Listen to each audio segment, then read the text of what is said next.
In the quiet suburban town of Amityville, New York, stood a house that would soon gain infamy for its dark and twisted history. The house, located at 112 Ocean Avenue, remained eerily vacant for 13 months after the brutal DeFeo murders. In November 1974, Ronald DeFeo Jr. had shot and killed 6 members of his family in their sleep, a tragedy that cast a shadow over the house and left it empty for over a year. But in December 1975, a new family arrived, hoping to make it their home. George and Kathleen Lutz were a newly married couple, both eager to start a fresh chapter of their lives together. George, a former land surveyor, and Kathy, a mother of 3 from a previous marriage, had each lived in separate homes before their wedding in July of that same year. Wanting to establish roots in a new property, they were drawn to the house on Ocean Avenue, which was up for sale at what seemed to be a bargain price of $80,000. The house itself was beautiful, a 5-bedroom Dutch colonial-style home, complete with a distinctive gambrel roof, a swimming pool, and even a boathouse on a canal. Despite the horrific history tied to the house, the Lutzes decided it was perfect for their family. Kathy's 3 children, Daniel, Christopher, and Melissa, lovingly known as Missy, were excited about the move, and the family dog, Harry, a crossbreed Malamute Labrador, would have plenty of room to roam. When the Lutzes first toured the house, the real estate agent cautiously informed them about the DeFeo murders. But after a brief discussion, George and Kathy decided that the past was just that, past. The house, still furnished with much of the DeFeo family's belongings, was sold to the Lutzes for an additional $400. It seemed like an incredible deal.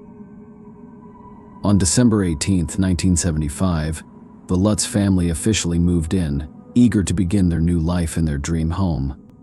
But before they could fully settle in, a concerned friend of George's insisted that the house be blessed, given its dark history. George, a non-practicing Methodist, had no experience with such rituals, but Kathy, who was a non-practicing Catholic, explained the process. George decided to reach out to a local Catholic priest, Father Ray, referred to as Father Mancuso in later accounts for privacy, who agreed to perform the blessing. Father Mancuso was a highly respected man in the community, serving as both a lawyer and a psychotherapist, as well as a judge of the Catholic court. On the afternoon of December 18th, as the Lutzes were busy unpacking their belongings, Father Mancuso arrived at the house to conduct the blessing. As he walked through the front door, flicking holy water and reciting prayers, an uneasy feeling crept over him. When Father Mancuso reached one of the rooms on the second floor, what had been Mark and John Matthew DeFeo's bedroom, something strange happened. As he began to pray, a deep, masculine voice suddenly interrupted him. "Get out," it commanded. Startled, Father Mancuso quickly finished the blessing and left the house without mentioning the incident to the Lutzes. However, the strange occurrence would linger in his mind. On Christmas Eve, just 6 days after the Lutzes moved in, Father Mancuso called George to advise him to avoid the room where he had heard the voice. Kathy had planned to use the space as a sewing room, but Father Mancuso warned that it might not be safe. Strangely, their phone conversation was cut short by static interference, preventing George from hearing everything the priest had to say. Following this call, Father Mancuso's health began to deteriorate mysteriously. He developed a high fever and blisters on his hands, resembling the marks of stigmata, a condition often associated with spiritual suffering. While Father Mancuso battled his illness, the Lutz family continued to experience subtle but disturbing changes in the house. At first, it seemed as though nothing was out of the ordinary. The Lutz family went about their daily routines, unpacking boxes, arranging furniture, and settling into their new life. But slowly, something began to shift. It started with small, almost unnoticeable things. George and Kathy found themselves growing distant, as though an unseen force was driving a wedge between them. Conversations that once flowed easily now felt strained and disjointed. It was as if they were living in separate worlds, inhabiting the same house but unable to fully connect. George, once easygoing, became increasingly irritable. He developed an unnatural obsession with the house, especially the fireplace. No matter how mild the weather, George insisted on keeping a fire burning. It wasn't simply a comfort, it became a fixation. He would sit for hours, staring into the flames, as though searching for something within the fire's flickering light.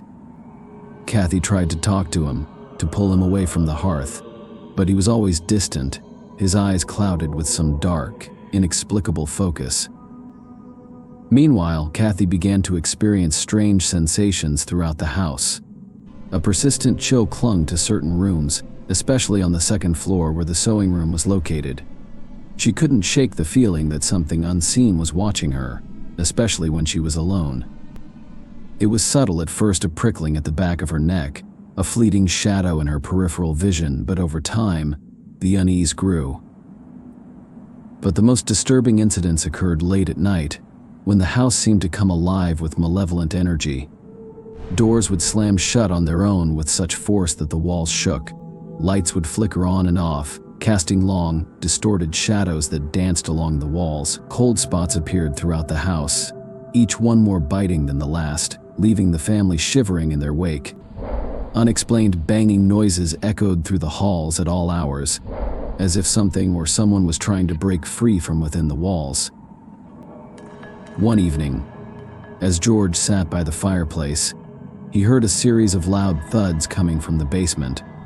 His initial thought was that the furnace might be malfunctioning, but when he descended the stairs to check, he found the basement unnervingly silent. The air was thick with a damp, oppressive heat. As George turned to leave, a sudden icy draft whipped through the room, knocking over a stack of boxes. The basement door, which had been open, slammed shut with a bone-rattling force. George stood frozen for a moment before wrenching the door open and fleeing upstairs. The children, too, were not immune to the bizarre events.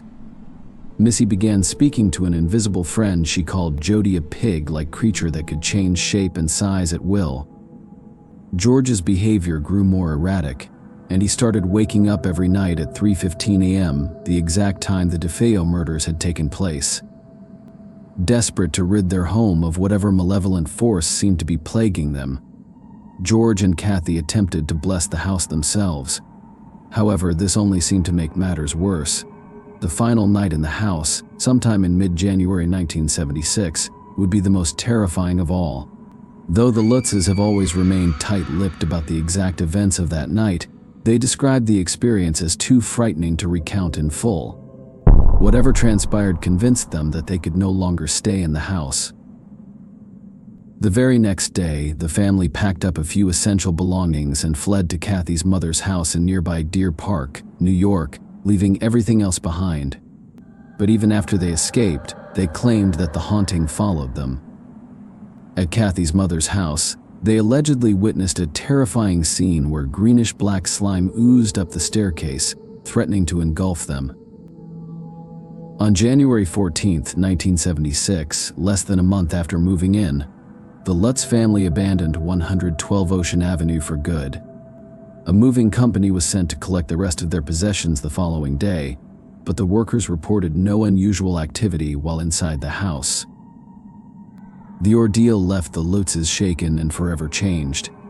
They reached out to a local editor named Tam Mossman, who introduced them to Jay Anson, an author and screenwriter.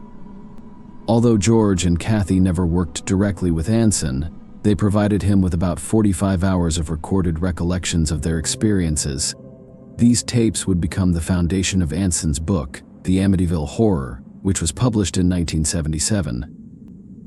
The book became an instant sensation, selling millions of copies worldwide and cementing the house's reputation as one of the most haunted places in America.